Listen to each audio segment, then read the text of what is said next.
I didn't buy the shirt, I bought elegance. People don't buy a watch, they buy status.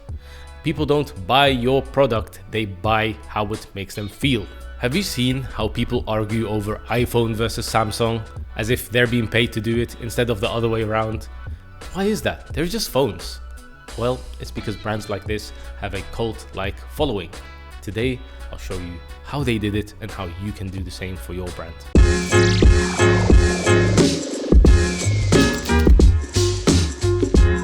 Most brands I speak to, they want followers, likes, and conversions. However, cult brands, they want devotion, they build obsession, and they build loyalty.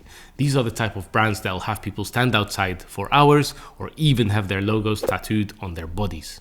They don't win by specs or price, they win by building a community, which of course starts with social media content. Have you seen Apple's Think Different ad campaign? I'm sure you have, and for good reason.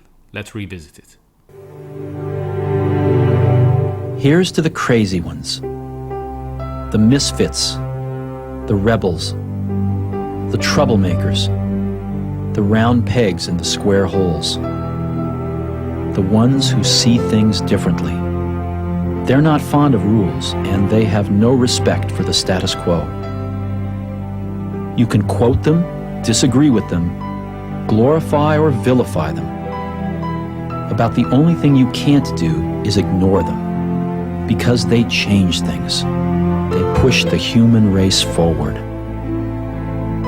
While some may see them as the crazy ones, we see genius.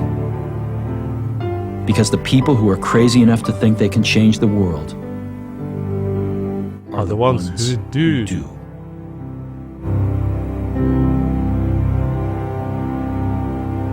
Great ad. They didn't sell specs or a computer, they sold an ideology and identity. They either were able to identify with it or they wanted to belong to this group. Buying an Apple was not just a tech choice, it was a declaration of who you are.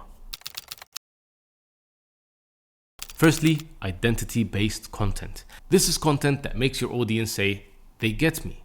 It's content that reflects their lifestyle, their philosophies, and even their humor.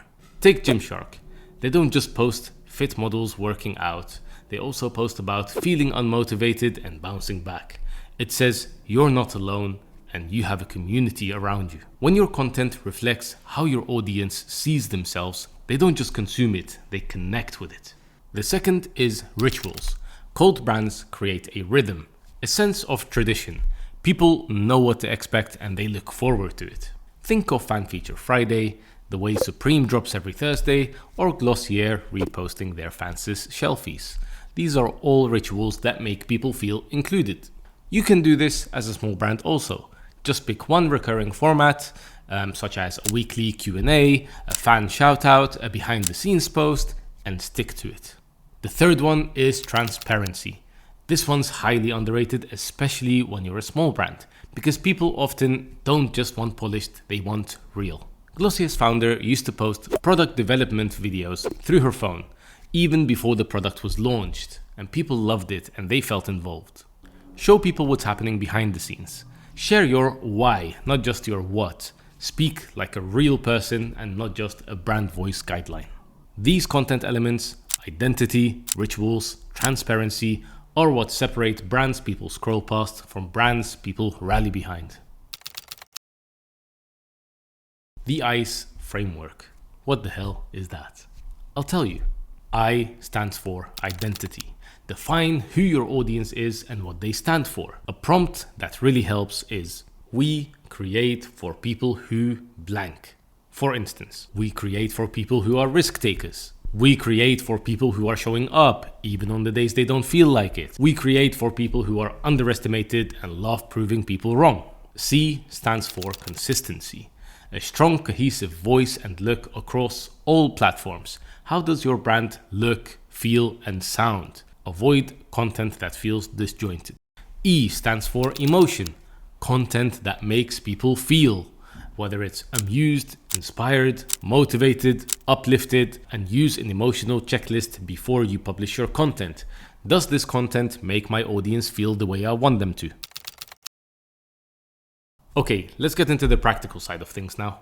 Number 1, write your one-line brand belief. For instance, we believe that fashion should feel like freedom. Number 2, audit your last 9 posts. Do they reflect your brand's personality and beliefs, or are they just pushing product? Number 3, pick a weekly ritual. For instance, Customers Spotlight Friday or Founders Q&A Monday. Number 4, share a personal or a team story. Show a little bit behind the curtain to really deepen the connection with your audience. Try these for a month or 2, come back and let me know your results. You don't need $1 million in ad spend to build a cult brand. All you need is to speak to identity, stay consistent, and to make people feel something. If this video was helpful, make sure to subscribe. If you need help with any of it, feel free to reach out. See you next time.